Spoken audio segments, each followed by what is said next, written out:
Bonjour et bienvenue à Arrêt sur le monde. Je m'appelle Frédéric Méran, je suis professeur de sciences politiques, directeur scientifique du Cérium et votre animateur. Aujourd'hui à l'émission, l'avortement en Amérique latine, les foulards de la démocratisation.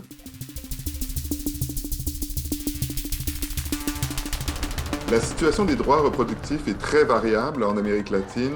L'avortement comme enjeu politique soulève plusieurs questions comme l'autoritarisme, la violence politico-sexuelle, mais aussi les enjeux de culture et de religion.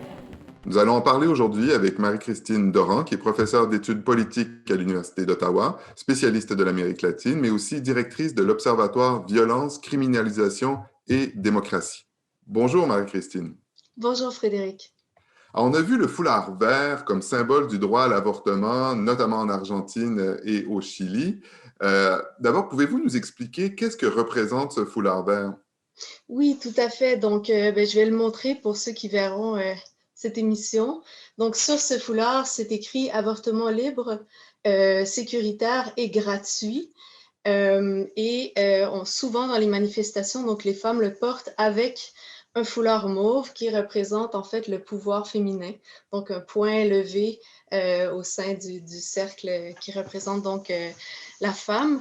Ce foulard est utilisé et porté dans les manifestations. Il y a une partie très importante qu'il faut mentionner, c'est que cette lutte pour le droit à l'avortement s'est fait d'abord et avant tout dans les rues.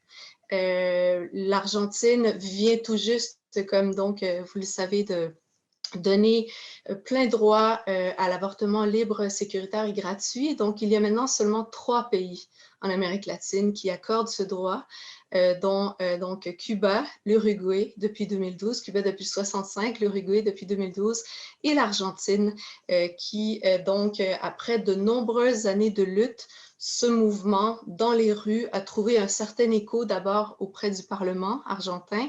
Le Sénat avait refusé.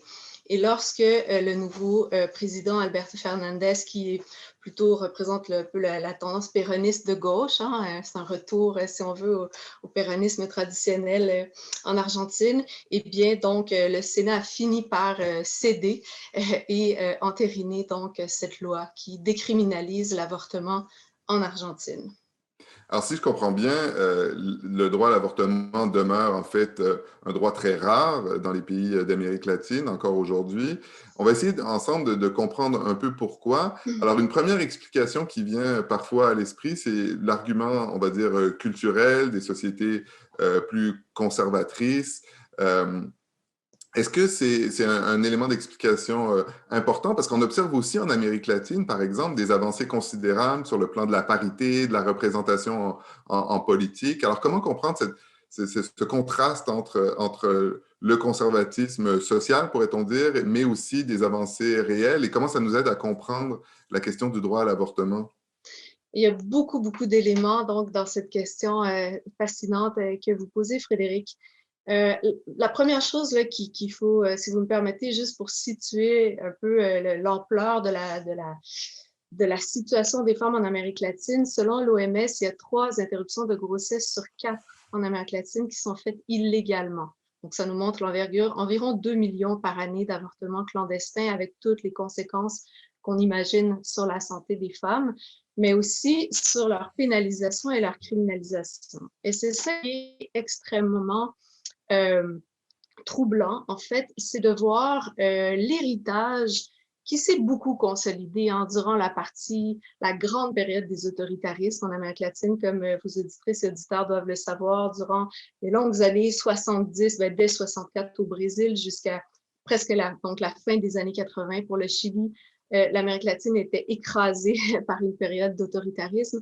Et c'est durant cette période-là que s'est beaucoup consolidé le conservatisme moral qui venait d'abord de l'institution militaire et qui, durant cette période-là, s'est beaucoup allié avec, c'est la période aussi des combats au sein de l'Église catholique. Certains d'entre vous connaissent peut-être la théologie de la libération, qui était un courant plus de gauche progressiste, qui a été écarté au profit, donc le pape Jean-Paul II notamment a nommé de nouveaux évêques partout en Amérique latine pour être sûr qu'il n'y avait pas trop de politique dans le catholicisme. Et vraiment, le catholicisme de droite s'est consolidé. durant les dictatures et s'est allié avec un nouveau courant religieux qui s'appelle le pentecôtisme ou justement les religions qu'on appelle évangéliques. Et ces groupes-là ont pris beaucoup d'essor. Par exemple, Pinochet, chaque année, faisait une grande célébration religieuse avec les évangéliques et les catholiques de droite pour remercier Dieu pour le coup d'État, le Te Deum au Chili.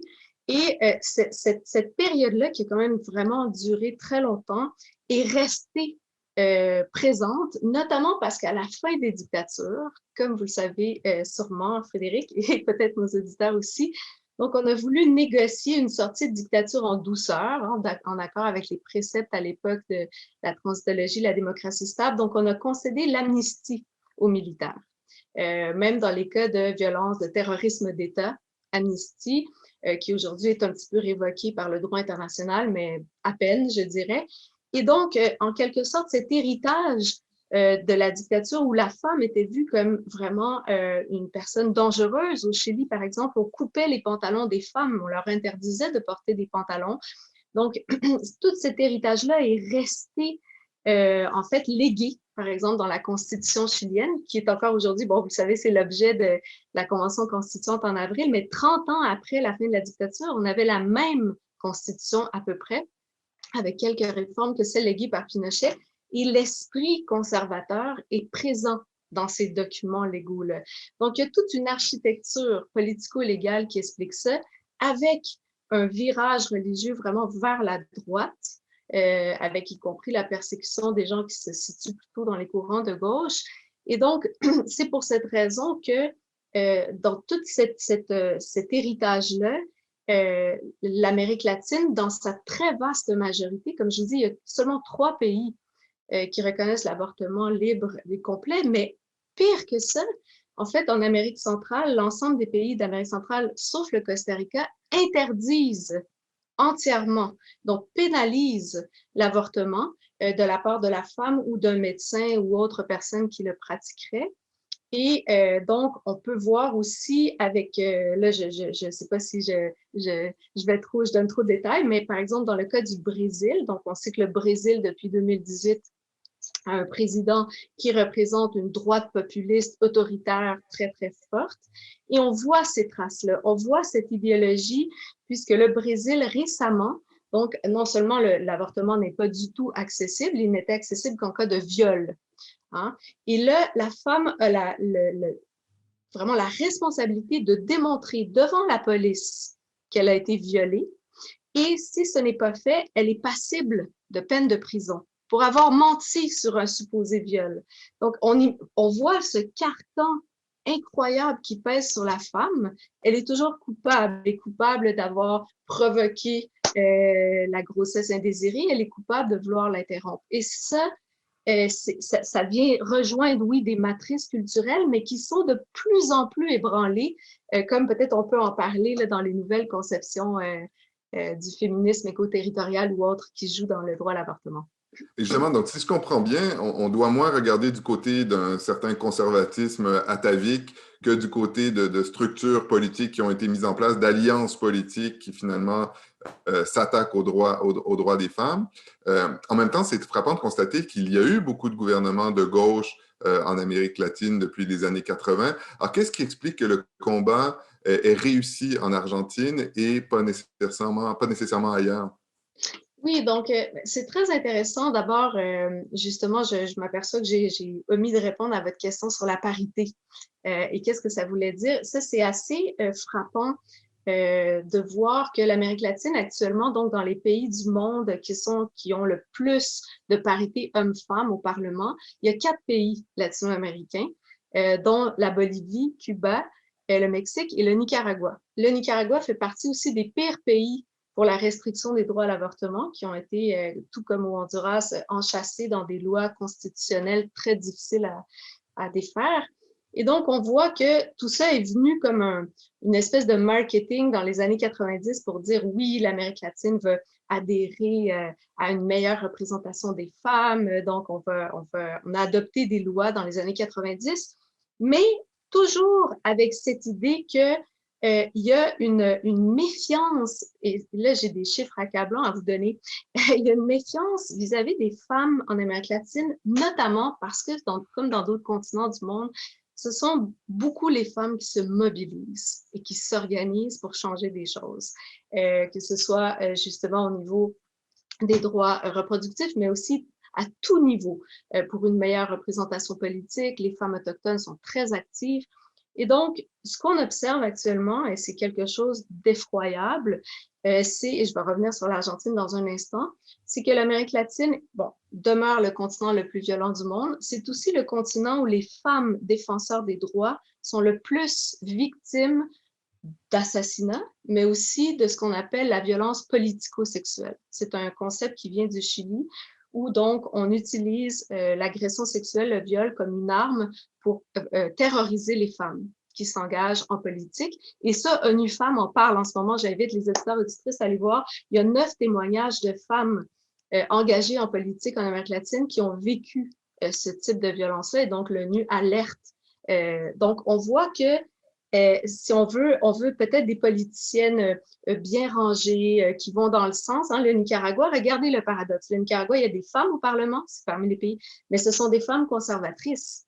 Ce sont des femmes qui représentent cette tendance à dire l'avortement donc est un crime aux yeux de Dieu, etc. Et donc, les femmes qu'on pénalise à côté de ça, donc on ne peut pas généraliser toutes les femmes, c'est celles qui sont dans la défense des droits, qui veulent une démocratisation, et donc qui s'opposent, par exemple, au fait que le Nicaragua est devenu un pays complètement autoritaire, comme aussi avec les effroyables répressions qu'on a vues. Donc, pourquoi l'Argentine? L'Argentine, donc, a vécu, comme vous savez, une dictature parmi les plus féroces, où on a inventé, par exemple, la disparition forcée comme crime. C'est vraiment en Argentine qu'on a mis ça en œuvre pour la première fois en Amérique latine.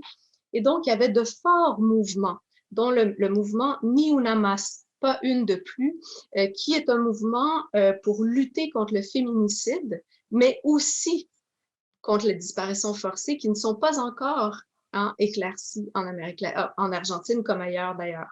Donc, il y a une forte union, si vous voulez, une convergence de 2 grands vecteurs de mobilisation sociale contre les crimes de la dictature dont certains demeurent impunis et contre le féminicide. On essaie de montrer les liens entre les deux.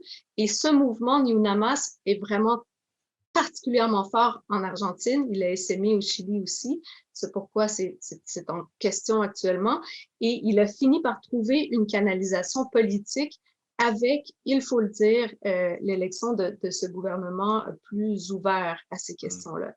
Mais ailleurs, en Amérique latine, on a des pays comme la Bolivie qui n'ont jamais donné le plein accès à l'avortement et qui pourtant est un pays qui a été longtemps gouverné par la gauche avant l'interruption de 2019. Et là, on peut penser à plusieurs explications. Je n'oserais pas, il faudrait demander aux femmes boliviennes elles-mêmes, mais il y a certainement la crainte au niveau électoral qu'une droite religieuse très forte soit scandalisée.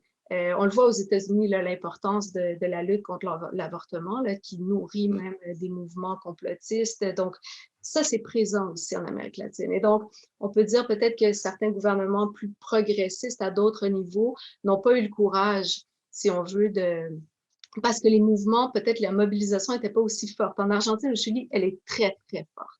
Vous avez parlé du rôle des églises, vous avez parlé du poids historique des dictatures, de l'autoritarisme. Finalement, ce qu'on voit, c'est que la lutte pour le droit à l'avortement n'est pas qu'un enjeu féministe, ou en tout cas, ça va au-delà des droits reproductifs. Quelle perspective voyez-vous dans les prochaines années pour le droit à l'avortement spécifiquement? Est-ce que le mouvement commencé en Argentine va se diffuser, ou est-ce que vous voyez plutôt les forces de la réaction continuer à s'y opposer? L'Amérique latine, c'est 26 pays, donc on s'arrache toujours les cheveux pour faire, même moi qui suis en politique comparée, c'est toujours un très grand défi de généraliser à ce niveau-là, mais allons-y par morceaux. Donc, c'est sûr, premièrement, il faut dire que le droit international demande instamment, donc l'ONU et l'OMS, mais l'ONU spécifiquement demande instamment aux pays latino-américains de dépénaliser l'avortement. Et donc, dépendamment si, pourquoi? Ben parce que l'avortement viole la vie sexuelle et reproductive des femmes au niveau de la santé. Donc, c'est-à-dire l'interdiction de l'avortement vient nuire au droit à la santé, qui est très important dans les droits universels. Et donc, les pays qui, en quelque part, appliquent réellement ou, disons, légifèrent par rapport au droit international pourraient voir là un signal très positif pour les aider. Donc, ça c'est certainement un morceau à mentionner. Et dans ce sens-là, c'est sûr que le Brésil est en régression en ce moment. On le sait, le Brésil fait fi de tous les traités internationaux, d'ailleurs poursuivi devant la Cour pénale internationale pour génocide durant la pandémie contre les populations autochtones en ayant laissé des seringueiros, des coupeurs de bois rentrer dans les communautés avec des conséquences effroyables. Donc, ce pays-là, malheureusement, on va le mettre à part, même s'il y a beaucoup, beaucoup de gens qui luttent au prix de leur vie pour le droit à l'avortement et d'autres droits des femmes en général. Mais à côté de ça, on a le Chili, qui est dans une étape paradoxale de son histoire, où est-ce que d'un côté, donc, imaginez-vous, on a réussi l'opposition, et c'est vraiment l'opposition politique au Chili qui a mené cette bataille-là avec la population, à faire imposer la parité dans la représentation au niveau de la Convention constituante qui va avoir lieu en avril. Mais de l'autre côté, le Chili, en ce moment, le gouvernement chilien, la police, continue à commettre des crimes très graves envers les femmes. Il y a 112 plaintes, ça c'est juste la pointe de l'iceberg, pour viol par la police après des manifestations dans les commissariats et le gouvernement Piñera ne fait rien.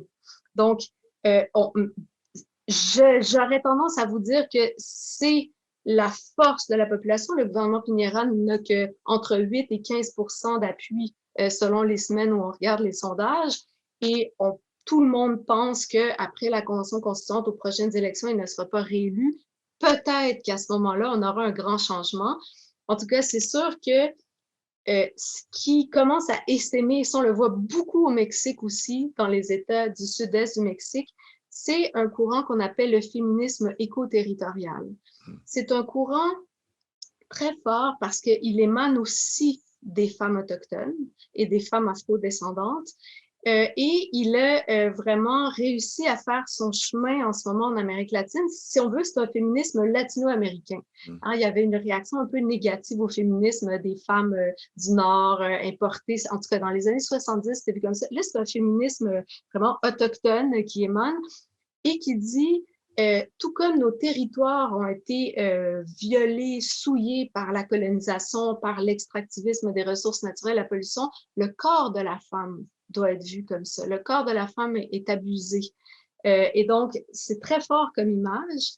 Et c'est pour ça qu'en ce moment, on voit des gens qui luttent pour le droit à l'eau. L'eau est privatisée au Honduras, au Chili, et pour la dépénalisation de l'avortement. Donc, c'est très, très intéressant. Si on veut vraiment quelque chose de nouveau, une nouvelle manière de voir le monde qui dit, ben, on peut pas avoir un environnement sain si on ne respecte pas aussi le corps des femmes. Alors, il y aurait beaucoup d'autres choses à dire à la fois sur le croisement de ces luttes et aussi sur la comparaison des différents pays. Malheureusement, nous devons conclure notre émission sur cette dernière intervention qui portait sur l'avortement et la démocratie en Amérique latine. Alors, un grand merci à vous, Marie-Christine Doran, d'avoir été avec nous, mais aussi à l'équipe technique, à nos recherchistes et à nos partenaires, le Cerium, l'Agence France Presse et Savoir Média, qui nous permettent de faire quelques instants un arrêt sur le monde. À bientôt.